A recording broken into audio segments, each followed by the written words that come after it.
In North Korea, a nation is in mourning. Their dictator for the past 48 years, Kim Il-sung, is dead.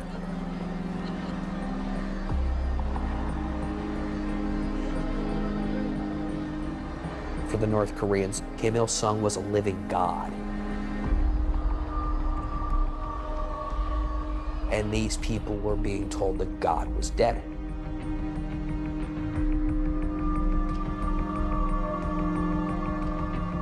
They were shocked. Because they had been raised to think of him as a god, they didn't know that he was even mortal.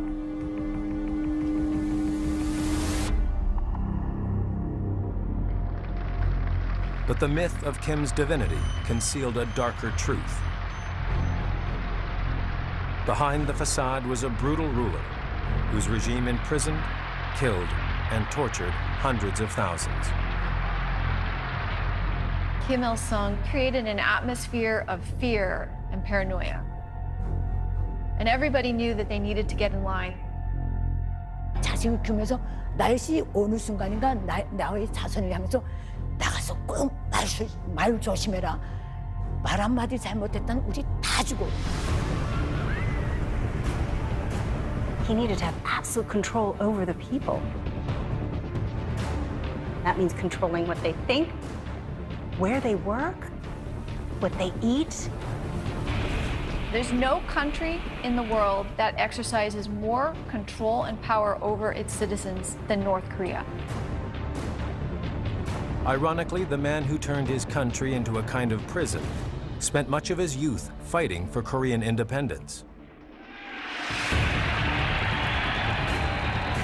How did a man who risked his life for the freedom of his people become their oppressor and build one of the most controlled societies on Earth?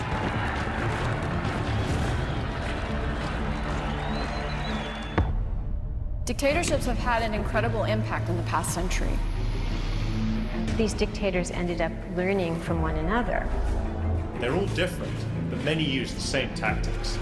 The use of terror, propaganda, control the elite, create an enemy, Cult of personality. use violence. These are tools that dictators use to stay in power.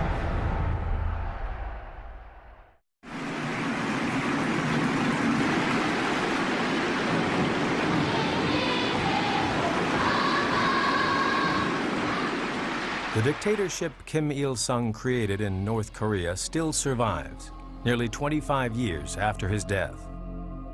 Kim created this system with himself at the apex of power that has lasted now for almost 70 years. It's been led by the same family, now onto the third generation. And that's really an extraordinary record. Today's North Korea, ruled by Kim Jong-un, remains a tightly controlled totalitarian state.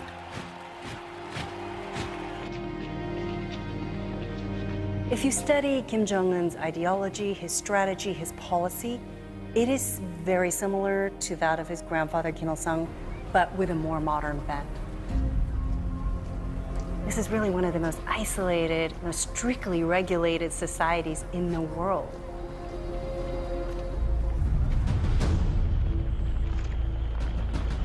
The seeds of this extreme dictatorship were sown more than 100 years ago, in a time of turmoil for Korea. In 1910, the country was annexed by Japan. Japan's growing empire wanted Korea as an access point to strike at its rivals, China and Russia. For Koreans, decades of suffering were about to begin. The Japanese really put in an ethnic cleansing program. They changed the names of Korean citizens, and they basically tried to eradicate the Korean language. Those who resisted were tortured and executed. This is the world Kim Il-sung is born into in 1912, 2 years after the occupation began. In a village just outside the Korean city of Pyongyang, his parents name him Kim Song-ju. This is a kid who was named Seongju, which means pillar of the country. And so he was expected by his parents to do something amazing. Kim's mother and father introduced him to Christianity as a young boy. Pyongyang was the center of Christianity in Korea. It was known as the Jerusalem of the East. Kim learns the organ and plays it in his parents' church. But just before his 7th birthday, his innocence is shattered. When his father is arrested for protesting against the Japanese occupation. His father was arrested during the 1919 independence demonstrations against the Japanese. Kim's father is involved in the local resistance movement against Japanese oppression. He and other protesters are jailed and treated unmercifully.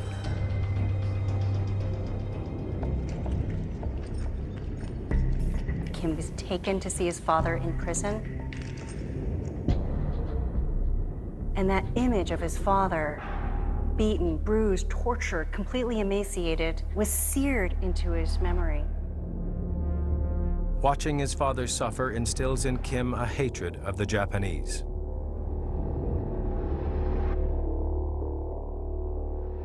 At 19, he commits his life to his parents' cause.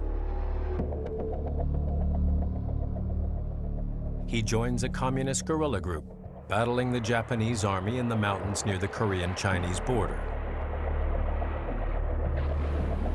It's a very mountainous area, extremely hot in the summer, and bone-chilling cold in the winter, down to 40 degrees below zero. Absolute worst circumstances. Kim's success in raids against Japanese strongholds establishes his reputation as a heroic freedom fighter. He was a tall man for a Korean, over 6 feet tall, strong, smart, elusive, a really remarkable guerrilla. By 24, Kim has risen through the ranks, leading hundreds of men in crippling raids on Japanese positions.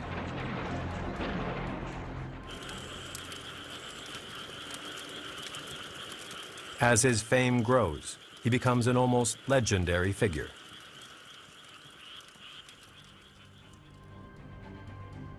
By the late 1930s, Kim Il-sung is the most wanted guerrilla leader fighting the Japanese. They send divisions of men into the mountains to hunt him down.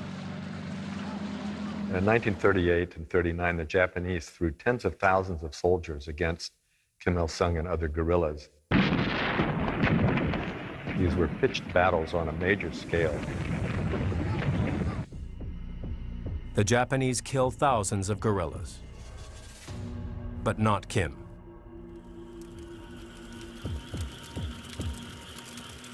His fellow revolutionaries give him the name Kim Il-sung, meaning become the sun. And that's the name that's stuck. Without being a guerrilla, there is no Kim Il-sung. You got press in the southern part of Korea, Europe, China, Russia. I mean, it was all over the place. In the decades to come, Kim's legend as a freedom fighter will give rise to a defining feature of his dictatorship.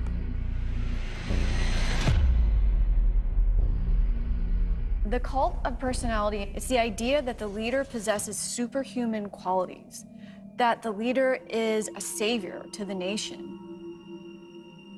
Dictators build personality cults because it enables them to mesmerize the public, to ensure that the public adores them.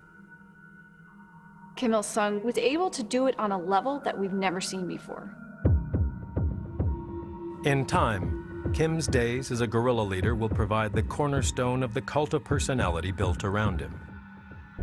That was an enormous element of his prestige and legitimacy when he started out.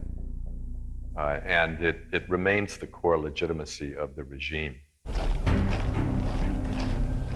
But in the spring of 1941, Kim's dictatorship is a long way off. the guerrilla movement has been crushed by the Japanese. Kim and his guerrilla fighters are forced to flee.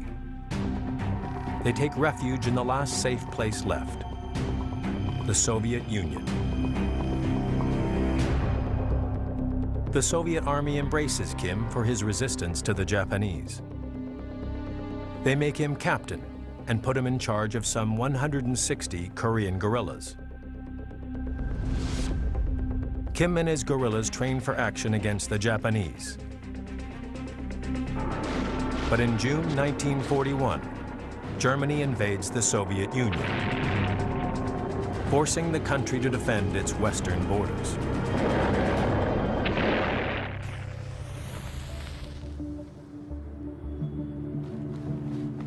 Kim finds himself sidelined in the Soviet Far East.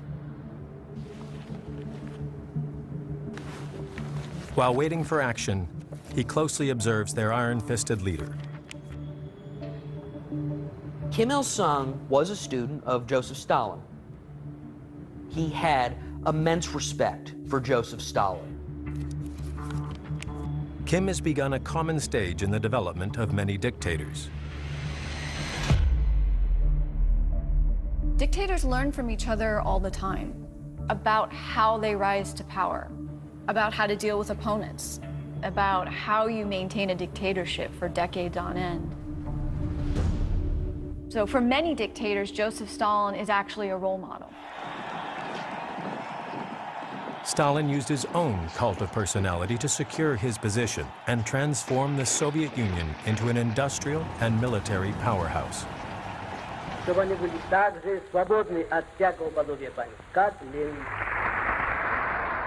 cultivated an image that he was the father of the nation, that he was a strong leader. But he also was really adept at using fear to ensure loyalty. So for anyone that wanted to learn from Stalin, they learned quite a bit about the level of brutality that was needed, particularly in the beginning of the regime, to ensure mass compliance. More than 500 miles from home, Kim seems light years away from using such tactics. But with World War II coming to an end, things are about to change.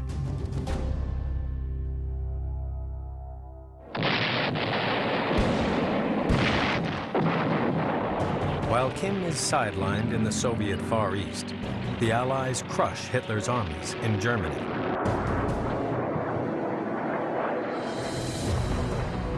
Sensing an opportunity, Joseph Stalin declares war on Kim's sworn enemy, Japan.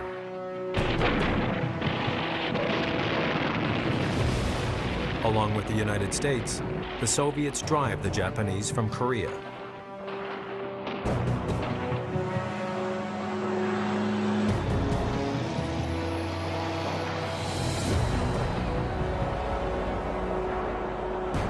Kim's dream since he was 7 years old, to see a Korea free from Japanese occupiers, has finally been realized. But there's a complication. The Soviets came in from the north and the Americans came in from the south. And they agreed to divide the peninsula at the 38th parallel. Korea is now divided and controlled by two foreign powers. In the north, the Soviets need Koreans they can trust to help stabilize their occupation. They recruit Kim and send him home to Korea. His years of exile are over.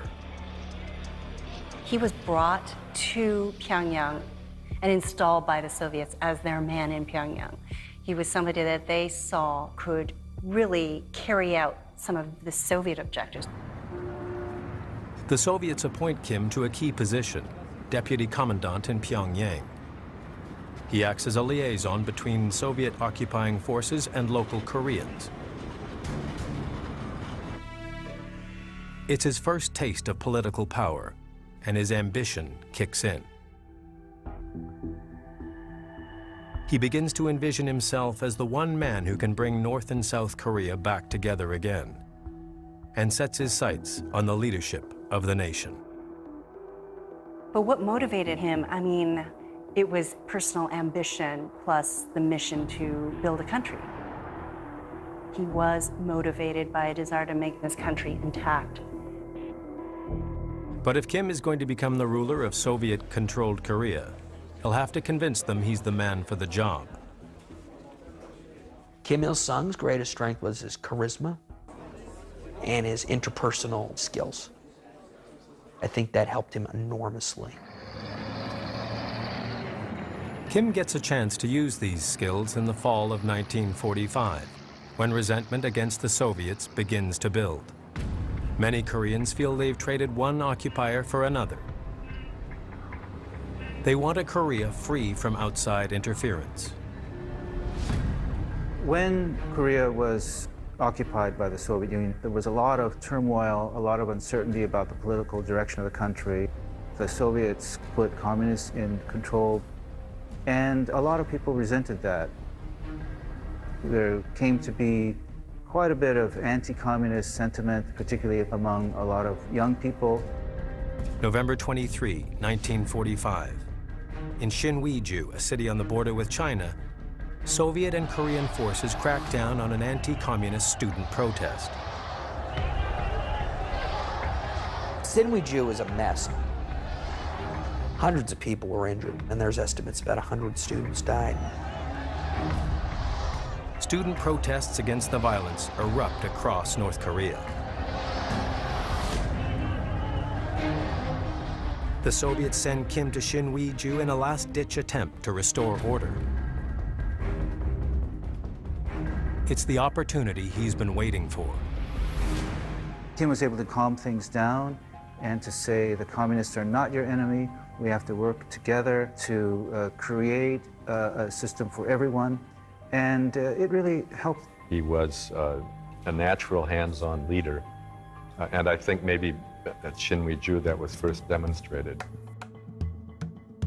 Prominent Soviets are impressed by Kim's skill in diffusing the uprising. They put him in charge of the puppet government they've installed in North Korea. In February 1946, he became head of the first national government. And it's really from that time on that we can see Kim Il-sung's dominance of the North Korean system. Kim the guerrilla fought for his country's liberation for nearly 2 decades. Kim the politician has taken just 4 months to become its ruler. But he's still under the Soviet umbrella. To govern the country on his own, he needs to show the Soviets he can run a successful communist country that's loyal to them. He can only do that if he has the support of his people. Kim turns to a tactic familiar to many would-be dictators.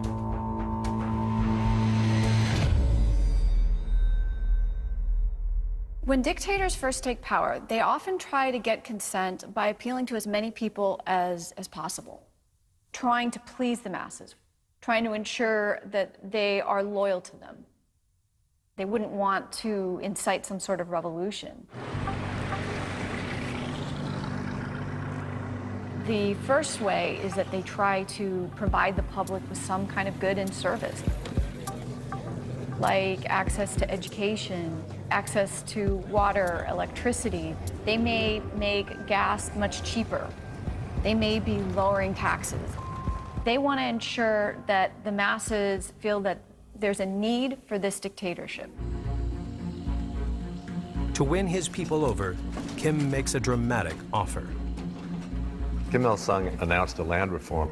Peasants were given land free. They got 3 chungbo, which is a fairly small farm, but one that would sustain a family. For the first time in centuries, farmers can call the land their own.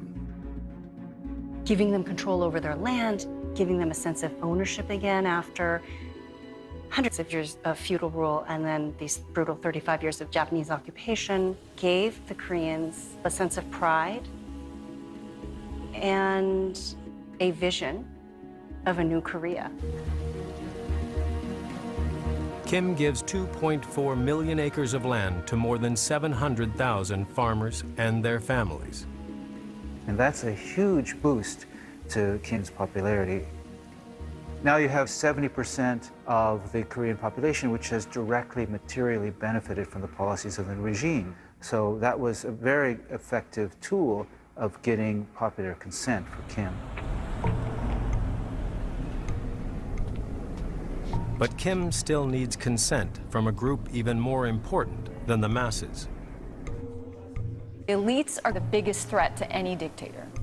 They have to make sure that this elite group is unified and incredibly loyal. If they can't do that, they are at risk of being overthrown.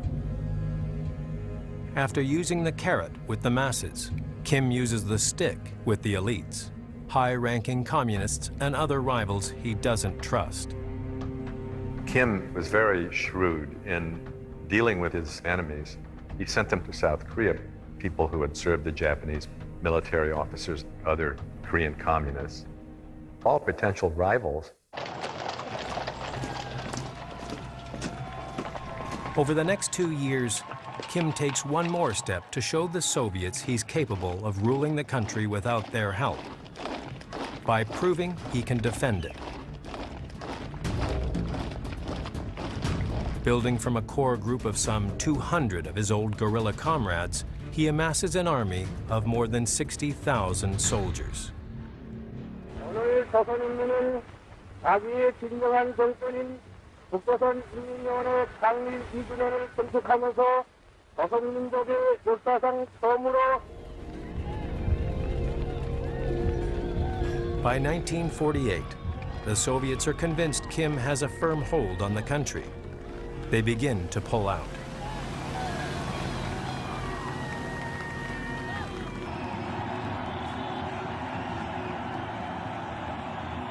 For the first time in almost 5 decades, North Korea is free from foreign control.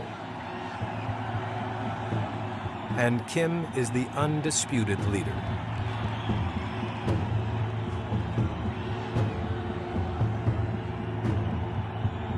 He finally has the power to go for his ultimate goal, one shared by many in his country, unifying North and South Korea. Kim wanted the peninsula unified as it had been for thousands of years before under a single government. Kim Il-sung saw himself as the great unifier, a unified Korea without foreign troops. In the summer of 1949, Kim sees his chance. The U.S. has pulled most of its troops from South Korea. Its borders are now defended by 60,000 South Korean soldiers. When Kim doubles his army to 120,000 men, the South Koreans are outnumbered 2-1.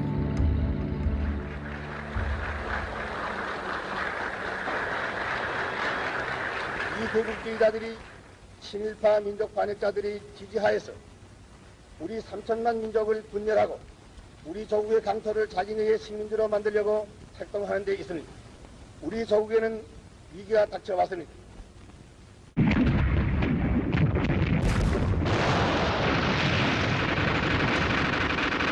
One year later, Kim invades South Korea.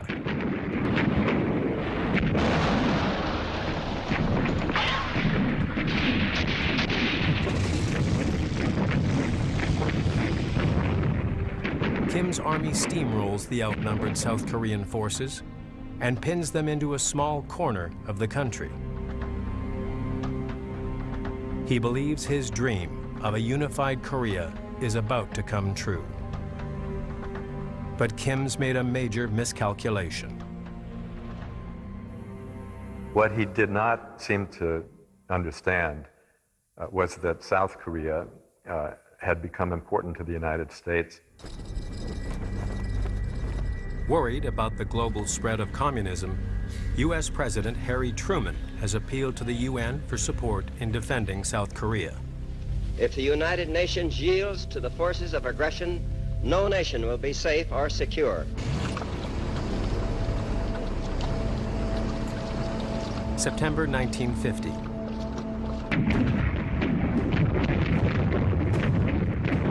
With Kim on the verge of victory, a UN force led by American troops carries out a daring counterattack.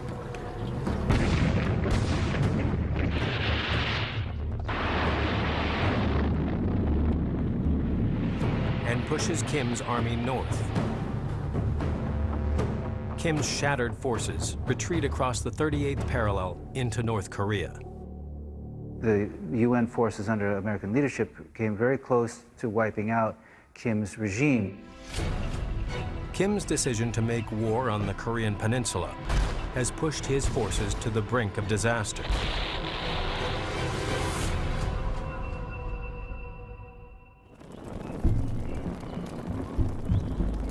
October 1, 1950. Kim Il-sung's army is trapped in a small corner of North Korea by US-led UN forces. Desperate for help, Kim convinces China's leader, Chairman Mao, to support his communist cause.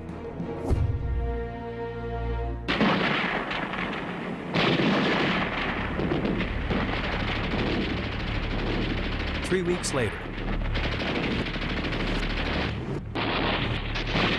Mao sends more than 250,000 troops across the Yalu River into North Korea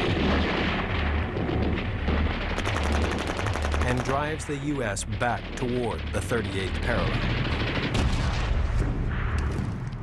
Not only does it save Kim's forces from annihilation, it resurrects his dream of reunifying Korea. But the U.S. strikes back with a brutal new tactic.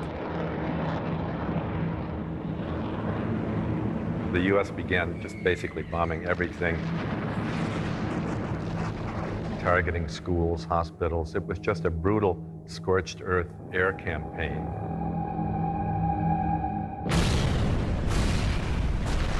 Pyongyang was leveled. Hamhung, leveled to the ground. Wonsan, leveled to the ground. Tens of thousands of people die overnight. And this is devastating.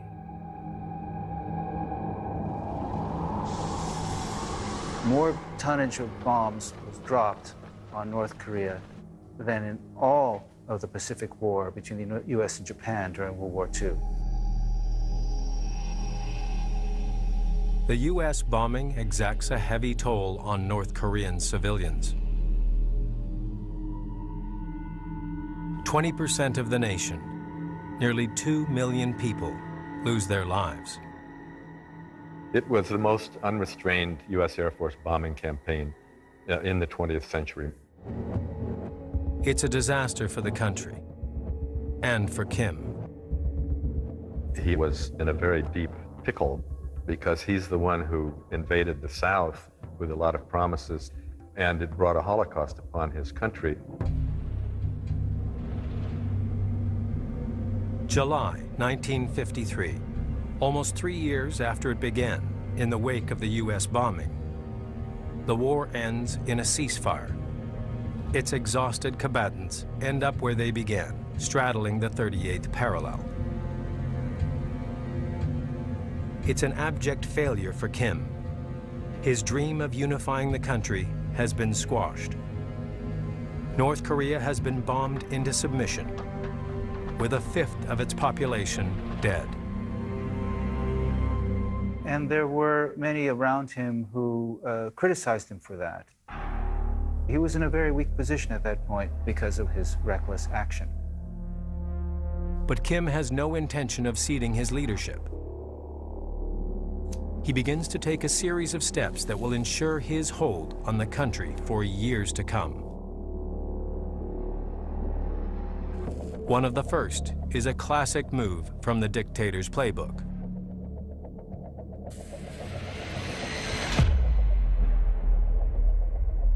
For any dictatorship, they have to use force because they need to project this image of power, this image of control, this image that if anyone tries to threaten the regime, they will be dealt with.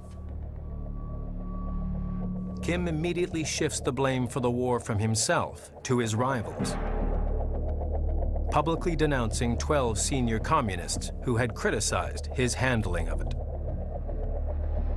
Kim's rivals were accused of collaborating with the Americans to sell out Korea. And they simply admitted to the charges, and then some went into exile, others were executed. Kim Il-sung used purges, executions to send a message to the elites and to the people that if they oppose him, that they won't survive. Like Stalin before him, Kim takes out suspected opponents. 2,500 in just 4 years. He just cashiered his enemies. What we can learn about Kim from that particular period is that he's a vicious, ruthless leader who brooks no opposition. Although his most dangerous political enemies are dealt with, Kim must still convince the masses he's not to blame for their suffering during the war. He relies on a tactic that will become a trademark of his regime. Propaganda is the spread of information that benefits the regime. Dictators need propaganda to be able to control people's thoughts. They want to ensure that the masses are loyal to the regime.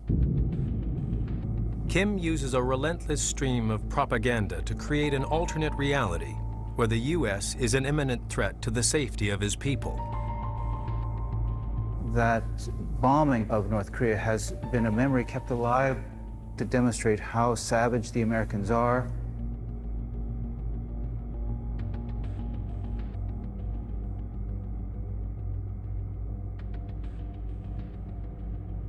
내가 교육받은 거는 내가 귓구멍이 뚫릴 정도로 눈 떠서 내가 생각을 하느나 하는 순간부터 내가 배운 것은 주적은 미국이라고 배웠어요. It's a reinvention of history, one that will be repeated again and again until millions of Koreans believe it. 그는 뭐 대학교로부터 인민학교 1학년까지 그 학년이 높아질수록 미국이 일으켰다는 거예요. 6.25 전쟁을. 미국이 일으켰다는 거예요. 정당에는 이제 미국이 먼저 휴전협정을 제기했고 그래서 쟤들은 승리한 전쟁이라고 그래요. Kim's propaganda campaign continually reminds the people that he's the father of the nation. 100 million books are published to celebrate his greatness. But in order to fully seed his cult of personality, Kim needs to go out among the people. He travels across the country to spread his message in person. Kim really was a powerful personality and someone who was able to connect with the ordinary person. I compare him to Muhammad Ali in the sense that he would wade into a crowd as if everybody loved him and press the flesh. It was A, part of his megalomania, B, part of demonstrating to the Korean people that he was a hands-on leader. He just bathed in the adulation of his own people and seemed to think it was entirely deserved. By the late 1950s, Kim's cult of personality is flourishing. But his public confidence contrasts with a growing paranoia behind closed doors. Paranoia is a very dominant trait in dictators. It's a tendency that leads to projection of their own insecurities and suspicions. And their motivation becomes one of controlling every aspect of society. In his drive for control, Kim attempts to completely insulate the country from outside influences. He locks down all of its media and information sources. Both information internally and also information going in and out of the country. So keep the people aware of only the kinds of information that the regime wants them to know. They are actually forced to listen to the radio, which is only one channel, all day long. They can turn it down, but they cannot change it. And so all day long, they are hearing how great Kim Il-sung is. Kim's obsession with his people's loyalty intensifies. He keeps them in line with a mandatory weekly program he calls self-criticism sessions. 우선 자기 비판을 자기가 해야죠.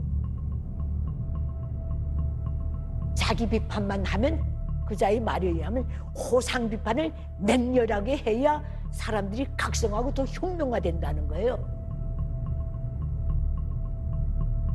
호상 비판을 못하는 사람은, 안 하는 사람은 아주 우유부단하고 아주 혁명성이 없고 자연하면서. Everybody was spying on one another. And everybody knew that they couldn't let any sign of disloyalty be visible to anyone. By the early 1960s, after nearly 2 decades in power, Kim's grip on the nation has tightened. But he still sees conspiracies against him everywhere. To quash dissent, the regime makes fear and insecurity a part of daily life. A dictatorship needs to have a culture of fear in order to enforce a sense of loyalty to the leader. Fear of punishment is always going to be a part of a regime like this.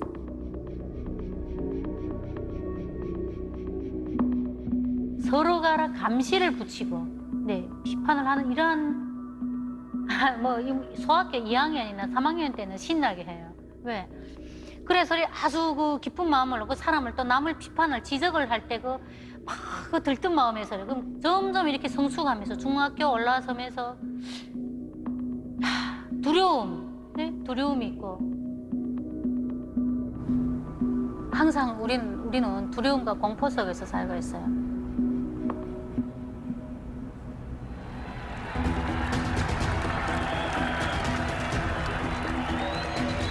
By the mid-1960s, Kim Il-sung has created a culture of fear that envelops 12 million North Koreans. His parades demonstrate his power over the people. But it's not enough. Kim enforces their loyalty through the secret police, nearly 50,000 strong, who monitor their daily lives. The secret police is important to the dictatorship because they need to know who the opponents are of the regime. They need to get access to really good information. To identify threats, the secret police helps carry out a highly invasive plan.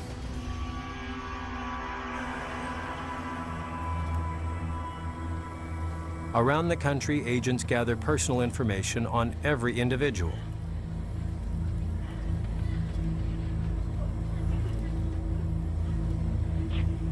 The data is used to reinforce a rigid caste system,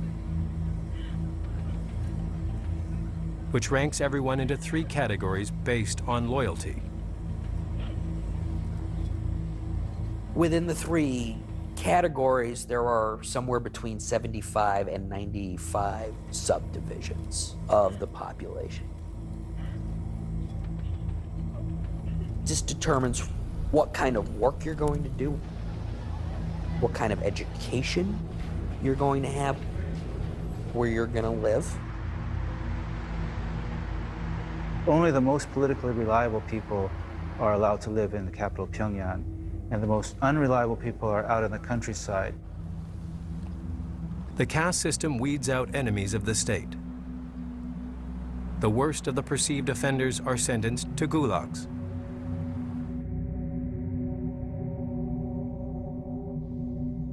그런 시스템이 있어가지고 우리 가족을 전부 다 묶고 이렇게 엮어가지고 차에다 실어서 이제 수용소로 끌고 갔지. 할아버지 할머니 할아버지 때문에 갔지만 이제 아버지까지 다 끌려간 거지. 내 나이가 그때 9살.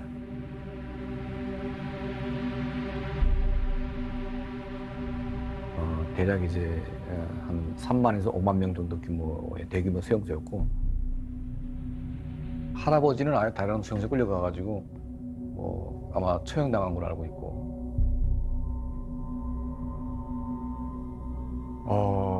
그러니까 육체적으로 감당하기 힘든 노동에 동원됐는데 짐승 같은 그런 생활의 연속인데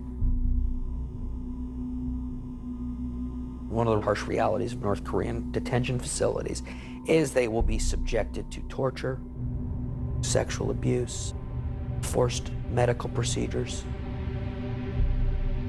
They keep the prisoners at a nutritional minimum so that they don't die, because they want to prolong the suffering.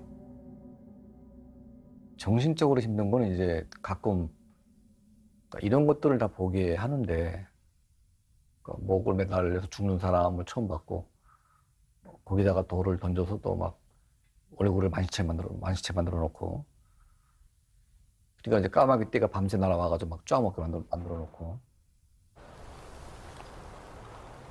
During the 1960s, Kim's regime executes more than 6,000 political enemies.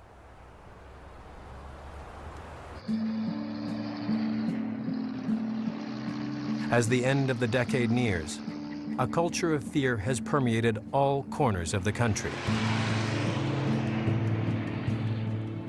The regime now controls even the most basic aspects of daily life. 기본적인 틀은 8시간 노동, 8시간 학습, 8시간 숙면. 매일 주입식 공부를 하루에 2시간씩 무조건 모여 앉아서 해야 돼요. 북한 엘리트 계층은. 그래야 수령이 사상대로 발언하고 글을 쓸 수 있다는 거예요. 이거는 김일성이가 딱 규정해 준 거예요. The government even dictates how much each person eats, rationing consumption through its food distribution policy. 어른은 700g 하루에, 뭐 학생은 600g, 그 밑에 학생은 500g, 또 집에서 노는 노인은 300g, 양식 300g. 그래서 항상 배고프다 할 정도로 배급을 줘야 된다는 거예요. 그래서 인민들을 배불리 먹여놓으면 혁명할 생각을 안 한다는 거예요. 이거는 법이에요. Kim's indoctrination of his people reaches its pinnacle in mass rallies where they honor him as their supreme leader. The extent of the cult of personality is something like we've never seen before. It borders on fanaticism. It's complete socialization of everybody. Every single person in this regime is indoctrinated. Indoctrination and fear help explain why ordinary Koreans support the regime.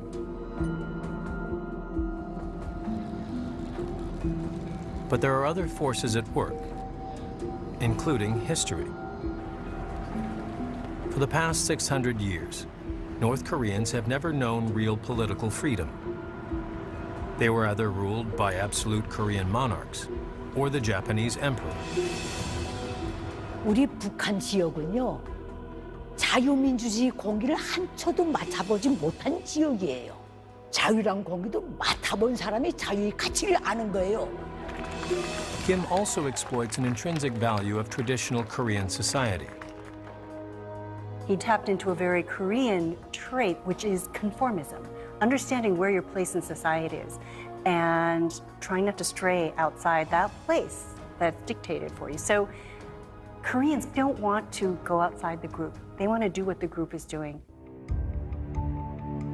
By the early 1970s, Kim's cult of personality in North Korea is unshakable. In 25 years, he's gone from Soviet puppet to unassailable leader.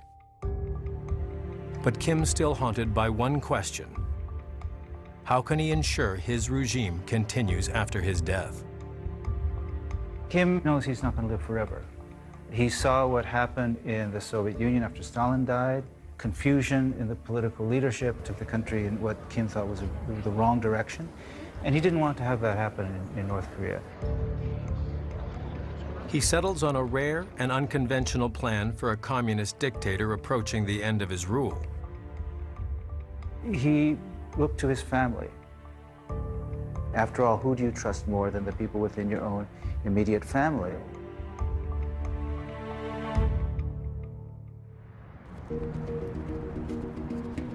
Kim believes succession is the only way to guarantee his regime's survival when he's gone, even though it's never been attempted in the communist world before. He turns to his eldest son, 33-year-old Kim Jong-il, who's been serving as head of the regime's propaganda and agitation department. Kim Il-sung really grooms his son to be successor. He places him in increasingly important positions within the party structure. One of the key projects that Kim Jong-il develops is venerating his father, turning his father into the God figure. It's all part of Kim Il-sung's succession plan. To implement it, he deifies himself and his son, and in the process raises his cult of personality to an entirely new level. The Kim regime was able to create a complete religion and myth around the leadership, that they were divine. And the myth started from the way that they portrayed Kim's childhood, that he was this idyllic character. And as he grew up, that he single-handedly defeated the Japanese. Kim's son, Kim Jong-il, is venerated as well. He was born in a Siberian village during World War II. But state propaganda says the birth occurred on a mystical mountain, Mount Paektu. All Koreans think of that place as the birth of the Korean people. And so to say that you are descended from Mount Paektu means that you've got like a godlike right to rule. During the 1970s, along with countless pieces of art and films glorifying Kim and his family, 34,000 monuments are erected in their names. They're now considered gods in North Korea.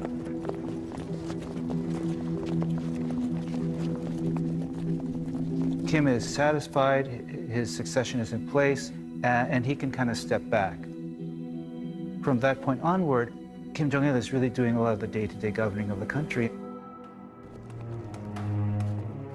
In the 1980s, with his son basically running the government, Kim Il-sung attends to his own needs.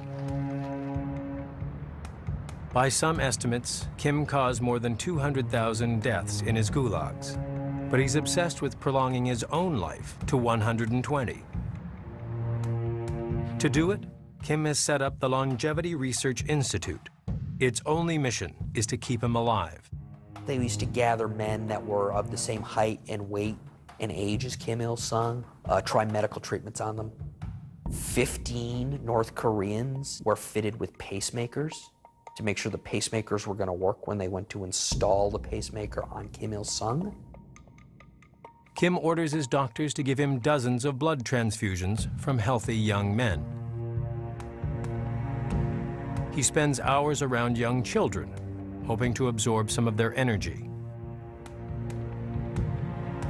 Handlers polish his rice grains so he doesn't get a bad one. But not even Kim can cheat death. On July 8, 1994, Kim Il-sung dies of a heart attack at 82. Some people said, I felt sadder at his death than I did my own father's death. So it shows you how deeply entrenched that sense of loyalty was to Kim Il-sung. But there are other reasons for the people's tears. They needed to show that they were in genuine mourning. And if they didn't prove to the regime that they were in mourning enough, they could be arrested, they could be tortured, they could be killed. Around the world, political experts watch and wait, suspecting Kim's regime will crumble without him. It teeters, but survives. The strength of the dictatorship Kim forged passes another test in 2011, when it survives the death of Kim Jong-il. Once again, power is successfully transferred from father to son.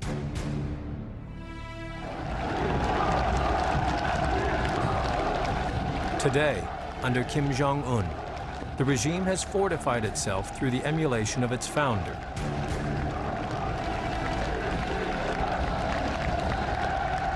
Kim Jong-un's clone of Kim Il-sung, his haircut is a classic late 1940s Kim Il-sung. They've fattened him up so that he looks big, just like his grandfather. Kim Il-sung's cult of personality has never gone away. His presence is everywhere. There are songs, there are anthems, there are books, there are stories, there are statues, there are posters everywhere. You cannot escape it.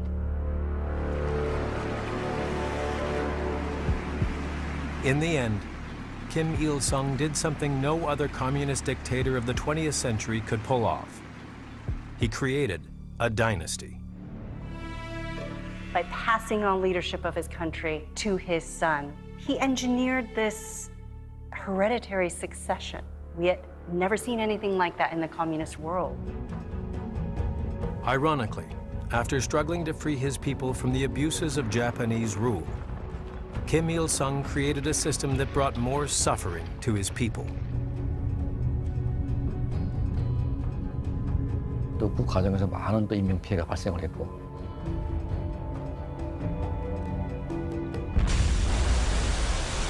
Today, North Korea is a nuclear state. Despite ongoing talks, it has not yet given up its weapons. The ramifications are far more terrifying than they were under Kim Il-sung. North Korea now has the capability to obliterate the region, frankly, with these nuclear weapons. Kim Il-sung's dynasty has outlasted 12 U.S. presidents and entered its 8th decade. But the question remains, how long will his creation, the world's most controlled and isolated society, last? I think this regime can last for quite some time to come. We can't dismiss the possibility they could fall, but I don't think we should ever underestimate how resilient and long-lasting this regime has been and can be in the future.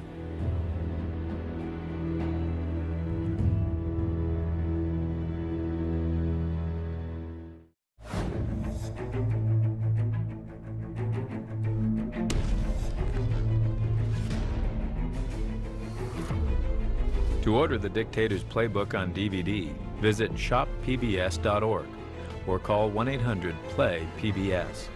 This program is also available on Amazon Prime Video.